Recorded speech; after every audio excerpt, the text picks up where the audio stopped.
bezpečnosť je práve tá téma, ktorá mnohých trápi. To nie je len o tom, že rýchlo sa dostať z Košic do Michalovec, z Košic do Sobranec alebo do akékoľvek obce na Zemplíne. Ale je to práve o tom, že to predbiehanie mnohokrát, keď už tečú nervy, tak je nebezpečné a ty určite máš aj nejaké štatistiky, že koľko sa predbiehať dá, koľko sa predbiehať nedá. Na ceste 1/19 je na 47% zakázané predbiehanie.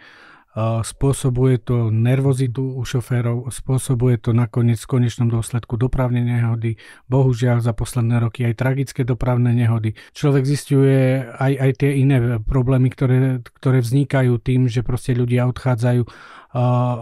Trápi východ Slovenska vysoká rozvodovosť.